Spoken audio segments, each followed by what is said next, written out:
Bom, eu venho, né, de uma pequena cidade aqui do interior, né, que é de Minas, que é Ipanema, Sim. uma cidade de 20 mil habitantes, e na realidade eu venho para lá de Ipanema um pouco. Eu nasci num córrego chamado Córrego da Cachoeirinha, né, Uhum. e desde que nasci meus pais eram evangélicos, já eram da Igreja Batista. A primeira Igreja Batista de Ipanema é a primeira Igreja Batista do estado de Minas Gerais. Olha, Ela que tem bacana. 119 anos. Eu nasci em 23 de maio de 63, fui apresentado lá na Igreja Batista e depois de alguns anos meu pai começou a frequentar a Assembleia de Deus, foi para a Assembleia de Deus. Aham. Meu pai tornou-se membro da Assembleia de Deus no dia 7 de janeiro de 1970.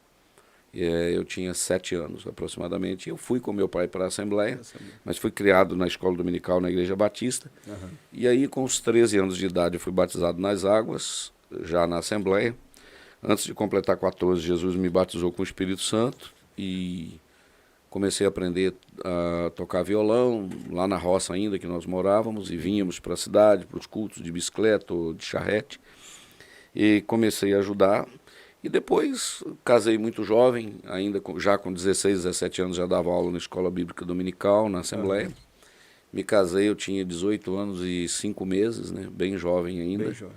Aos 21 anos eu fui separado ao ministério como diácono, 9 meses depois como presbítero, depois 9 anos depois como evangelista, e depois, 9 anos depois, sempre com 9, De 9 em 9. 9 anos depois eu fui reconhecido como pastor, mas já em 2002, né? Então, agora no mês de agosto passado, eu fiz 39 anos no ministério, que eu fui consagrado a diácono. E 39 anos. uma história aí de diácono, presbítero, evangelista e pastor. Benção. E hoje eu continuo, né, morando em Ipanema, mas eu passei um tempo fora, Aham. né? Mas hoje eu estou pastoreando a primeira igreja Assembleia de Deus de Ipanema, que fez 70 anos no mês passado. Eu É. acompanhei algumas coisas sobre isso aí, né? Até a Suéria estava falando com a gente, Sim, né? a Suéria é de lá, né? A mãe, o pai, a família lá Todo mundo de lá, né? da Alegria de Simonésia, que é uma localidade, o distrito de Simonésia, mas o campo pertence a Ipanema. Aham. E quando me casei com Eunice, nós vamos fazer 42 anos de casado agora no mês de outubro, no dia 17 de outubro. E tem sido uma bênção, experiências tremendas. Tive a oportunidade, meu pai trabalhava com sítio, tinha uma fábrica de móveis, fábrica de bancos de igreja, né?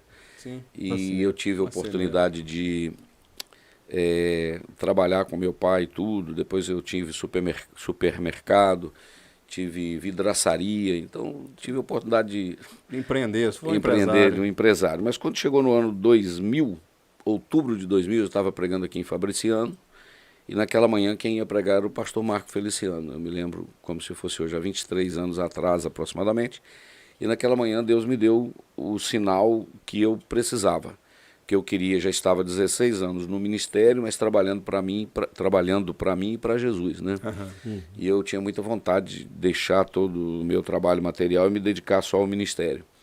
E naquela manhã o Senhor falou comigo: você vai cuidar da minha obra e eu vou cuidar da sua casa. Ô, glória. Ô, benção. Benção E eu pura. me rendi ao Senhor, né? Foi um salto que eu dei nos braços do Senhor. Eu digo que o Senhor me tirou da zona do conforto e me levou para a zona da fé. Porque como é que você vai para dentro de casa, acaba com a empresa, acaba com tudo, vai para dentro de casa com a esposa e 3 filhos, né? 3 filhos adolescentes para cuidar. E eu fui para dentro de casa e o Senhor falou: olha, eu vou cuidar da sua casa. Só com a certeza da promessa, né? Só a promessa. É uma renúncia, né? E renúncia, abrir mão de tudo. Eu era vice-presidente da Assembleia de Deus de Ipanema, isso foi em outubro de 2000. Quando foi uns 3 meses depois, Deus mandou uma irmã lá em casa, me lembro como se fosse hoje, a irmã Elísia. E ela chegou e disse: olha, irmão Jander, irmã Eunice, eu vim aqui porque Deus mandou falar com vocês que como Ele cuida dos pássaros, Ele vai cuidar de vocês. E o Senhor falou: todos os teus filhos farão faculdade.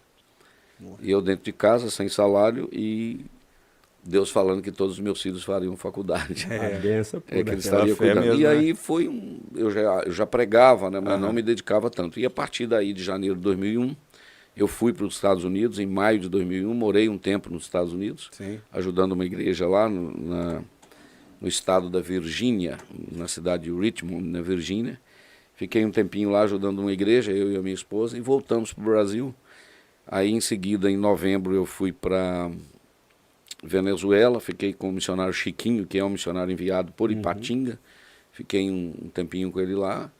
E depois voltei para Ipanema em 2001. Quando foi em abril de 2002, eu me mudei para Viçosa, porque o meu filho passou na Universidade Federal de Viçosa. E eu mudei para lá porque estava me dedicando somente à pregação. Aí eu mudei para Viçosa em abril de 2002. E lá eu fui experimentar realmente o cuidado de Deus, né? Sem ter salário dentro de casa, com aluguel para pagar, escola para pagar, etc. e tal. E aí foi que eu tive tremendas experiências com Deus, do cuidado de Deus em relação àquele que Ele chama, né? Sim. E às vezes a gente... Acho que eu estou falando muito, né? Eu quero tomar aqui para te ouvir. Pode ficar à vontade. Vocês podem interpelar. Não, a gente pode ficar tranquilo. A gente pode interpelar e perguntar. Tá. Porque eu acho que isso aí é o seguinte. Deus tem uma promessa na vida de alguém, não é verdade tal? E eu sempre digo que Deus é um Deus de investimento a longo prazo. Sim. Deus fala alguma coisa com você e pode ser que não vai cumprir agora, vai cumprir daqui a um tempo. Porque Deus é um Deus de investimento a longo prazo. Eu sempre gosto de dizer que Deus não é Deus do elevador de Jacó, é Deus da escada de Jacó. Sim. Elevador você sobe com 2, 3 minutos, 20 andares. Escada você tem que ir degrau por degrau, né? Então, assim, a chamada na vida de um homem, na vida de uma mulher, ela processa dessa forma, né? É um tratamento de Deus, de dependência, né, de Deus, até onde você é capaz de depender do Senhor. Isso eu acho bastante interessante, esse processo, porque se você não passar por esse processo, você não tem como dizer que experimentou o cuidado de Deus nesse momento, né? E até o risco, né, pastor? Porque muitos querem ultrapassar isso, fazer da sua própria força, né, para cumprir logo aquilo e talvez fique frustrado. Né? Você não pode correr, você tem que deixar a coisa fluir, porque crescimento, ninguém cresce com 24 horas, né? É verdade. Você não pode... Um processo. Tem até uma historinha que meu sogro conta, ele é pastor há muitos anos, de um menino que o sonho dele era crescer, né? Então, de vez em quando ele acordava, colocava a mão assim na cama, na cabeceira da cama, e o pé lá embaixo, na barra da cama, e na cabeceira tinha um tanto assim. E ele falava, não cresci. Daí uns dias ele botava a cabeça na cabeceira da cama e media o pé lá, ainda faltava um tanto assim. Mas uma madrugada ele acordou. Quando ele acordou, o pé dele encostou na madeira e a cabeça também. Aí ele gritou, cresci. Só que quando ele foi ver, ele estava atravessado na cama. Entendeu? Então quem quer crescer demais... fora do tempo. Deus tem uma promessa na minha vida, alguém falou que eu vou estar em tal lugar, que eu vou rodar os países, que eu vou não sei o quê. 4 cantos da terra e etc, etc. Então ele já pega logo, faz o cartão de visita e já cria o Instagram dizendo o internacional, só pisou do lado de lá do Paraguai, na Cidade del Leste, né? Ainda não fala nada do espanhol, vai falar Coca-Cola, fala Cueca-Cuela, né? Vai tentar falar espanhol. E aí já quer explodir. Então eu aconselho a qualquer pessoa que tem uma chamada, tem uma vocação, aguarde o tempo de Deus. As coisas vão acontecendo. Vai fluindo. Vão fluindo. Se você não é fiel à sua congregação local, né? Se você não presta serviço para Deus na sua congregação local, como é que Deus vai confiar a você grandes obras fora da sua Jerusalém, né? Você quer Jerusalém, Judéia, Samaria e confins da terra. Você não pode começar por confins da terra, você tem que começar em Jerusalém. E as coisas vão acontecendo. Ao longo do tempo, né, pastor? Porque Mateus 6,33 fala que buscar primeiro o reino de Deus, sua justiça e as demais coisas serão acrescentadas. Desculpa aí a tosse aqui. Fica à vontade. Mas não é da noite pro dia, né? Não, é todo um processo. É um processo. E a saída minha para Viçosa, eu vi que fazia parte do processo de Deus estava me ensinando a depender dele, né? Depender dele. E aí as coisas foram acontecendo. E aí no ano de 2004, exatamente dia do meu aniversário, 23 de maio de 2004, que aconteceu um fato bem relevante no meu ministério, porque eu estava pregando na cidade de Brasília num domingo e Deus usou um irmão para falar comigo, né, e que dentro de 30 dias estaria movendo um convite para que eu pudesse deixar o país mais uma vez. Dentro de 30 dias eu vou mover um convite para tu deixares o país mais uma vez. E ele parou de profetizar em português e começou a profetizar em espanhol. Só que ele não falava espanhol. Entendeu? O Espírito Santo usou os lábios dele para falar em idioma de espanhol. O que aconteceu em Atos, né? 2, que todos falavam em idioma, glossolalia, né? E eu entendi então que Deus estaria me levando para um país de língua hispana, né?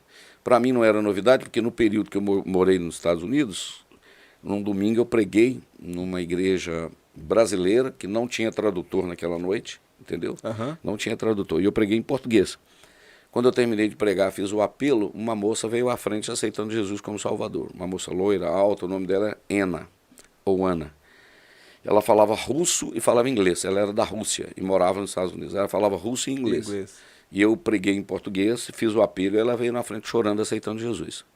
Depois do culto ela falou: pastor, obrigado por o senhor ter vindo aqui a esse país, juntamente com a sua esposa, irmã Eunice, falando inglês. Né?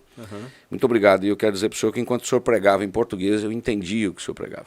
O Espírito Santo simplesmente traduziu para ela, ou para o inglês ou para o russo, não sei. Para Deus não faz diferença. Nenhuma, né?